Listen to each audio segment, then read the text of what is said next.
Hello, I'm David, and this is my first vlog. And right now, I am stepping my way to Expression College, which is a digital arts college that I can move along with my further career. So basically, animation is one of my favorites. It's been 2 years that I actually finished my program in New Media Arts in Hawaii. Graduated in 2015 and I started Expression on July. So after I started, basically I moved to Emeryville, California, and right now I'm starting a new life around media and cameras.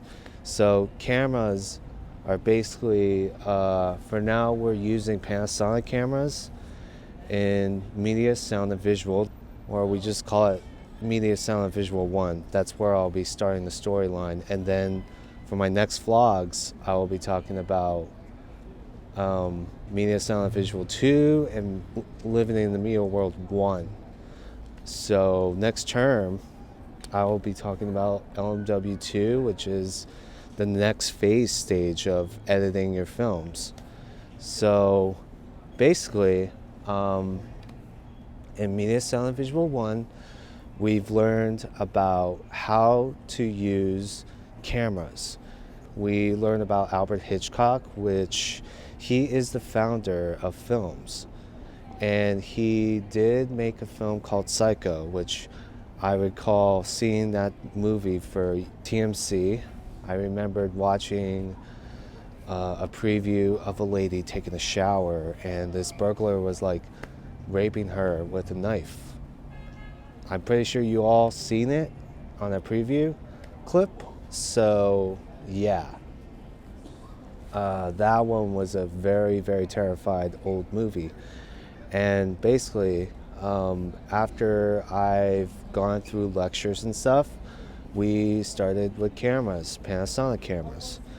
And after that, we come up with 5 groups. So it was me as an animator, and we have 2 sound artists, and 1 game arts designer, and another animator. A friend of mine who was in my group named Brett, he's more like a filmmaker and a photographer. So basically he goes through both worlds with animation. And same with me, like I have a hobby with photography and film ever since I was younger. And basically he taught me how to use cameras by using a Canon camera, which I have right now, when I got it 2 months ago on Black Friday. And when I got this camera makes a huge difference in Panasonic. Why? Because right now, as I am moving back and forth, basically there's a tracker that can automatically track subjects. And that's what I love about Canon 70Ds, is that they track movement over something that is coming from a subject, and the background, no movement. You can see it blurred out. But I guess right now it's clear. And right now, I've been testing my Canon camera for 2 months, and it works. And right now, I worked on audio, so basically my voiceover. And right now, on my vlog, my first vlog, I got through for microphones, because my other ones that I had for 5 years ago, I never had a microphone. I just used it preamped on a computer, and that didn't work out for me as well. So basically, going back to cameras, we did 3 shots each. So 3 shots of, one was Brett and Romel. There were 2 people in my group did a ping pong contest. That one, and I also did the lighting 3-point lights in key light, fill light, and backlight. And we had one professor named Shanti. He wasn't in our group. He taught us about 3-point lights. So just to clarify what it means so the key light, you can see light coming from here, and it's more like hard lights, and you can see more shadow coming from this side, and in the back there's also shadow here. So that's basically what key light is, and fill light is basically adding some kind of light source coming here, and it creates more like a soft diffuse light. And pretty much in the backlight, the back is darker, so you see more on fill light and key light. Now backlight is basically adding the lights on your back of the head, so it shows more like a nighttime scene of a nightclub, or basically when you're in a bar, like there's like red light shining into your head. That means something more like you're into an emotion state. So 3-point lights gives you more about emotion, and that's why that's what Tom taught us about, is learning the perspectives of cameras and what lights can be shown. On the interview with Chris and myself, we did a film for like Chris's sleeping problems, and basically I have to interview him for what can he do to improve his sleep. So it's just a funny skit, probably like a shtick that I've invested in.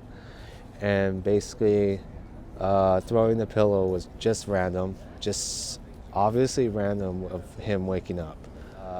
After that is compositing. So we composited on a green screen, and my composite shot was taking place in a cave, and Brett was the volunteer for coming into the cave, and what we see here is a dinosaur. So a dinosaur comes in and scares Brett. That's just like a shtick, funny comedy skits that I had in mind. So that was fun. And after that, we started script editing. So script editing, we didn't use paper, because in old time Hollywood they use a lot of paper, which you shouldn't waste so much paper over script. What I found interesting is they added Celtic, which is a website that you can type your scripts up, make a short dialogue, and your piece will be really cool. After scripts, we also came up with a story idea. Now, the story idea was, I figured out one complicated story called Anomalies, and Anomalies is about one character who walks into the school, and what does he see? He sees an imagery of some kind of creepy clown on TV. It's kind of awkward, but it's one of my awkward moments of seeing an awkward clown on the screen, scaring the hell out of him, and then he just runs over, sees mirages of frames, scary frames, and then he sees like a shadow. That would be a lot harder to composite on, but I think overall just doing the effects and stuff, like Brett had other ideas too, like he wanted to added like a guy that was up on top, more like a guy in a morph suit. That's kind of like random and very interesting to see, and more less of that. I think that would have been interesting to see that. And like overall, when we talked with Rick, he was our instructor for our lab group, he was saying you can't have films over complexity because it has to be feature film length, and basically it has to be over 4 to 8 minutes of a short. So we came with another idea called One Shot. And I think One Shot really made a huge difference, and it made it simple and clean. So we have to figure out an actor who can play into One Shot. And One Shot, Romel, he played Connor as the good guy, ex-militarian going for a job. And basically, I did some stuff I will be talking about in my next vlog. And also the idea I had in mind was Connor picking up the phone, and he calls his daughter up, Michaela, that he didn't get the job because of what happened with one of the managers. They will not pick him. I think after that we started collaborating story by story each in a group, and once we finished it on script, we started shooting. And we started shooting the film, and what we see is we started through Office Point, outside the office, and basically Brett did all the camera work. I was really impressed. He did all the camera work all to himself, and we all just we basically did audio work and stuff.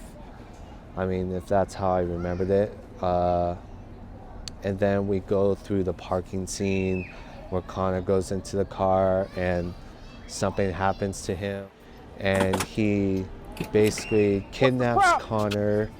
And in that scene, we figured some points out where he goes into the Emery Bay, which is the waterfront. That was our next scene.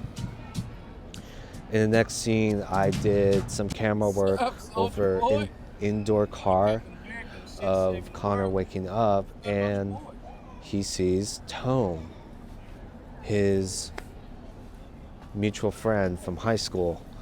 That was pretty interesting and tight how that came out upon. Connor really got shocked and pretty much knew who Tone was. And overall, I did a couple of shots of him over the shoulder through, we see him pointing the gun at Connor. And yeah, that was probably where we stopped as our 1 to 2 days of filming. So after 1 to 2 days of filming, something bad just happened. Brett's car was broken out and the thieves took our bags. I did not like the fact that my bag was stolen, and I should have got it with me. My biggest responsibility now is to not leave my bag in the car, because thieves will take their bags away.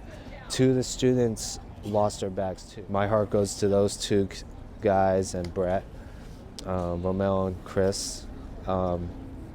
So yeah, I just felt bad about what happened, and when we talked about it with Rick, he understands what's going on. And for now, we just move forward to our filming, and that's what really give us a chance to forget all these problems happening in the film. So yeah, that is about it for my first vlog, and thank you for joining me in this vlog. Subscribe me on YouTube and be able to watch my vlogs as I go forward to the next terms I've done since 5 months, basically. And yeah, that's it.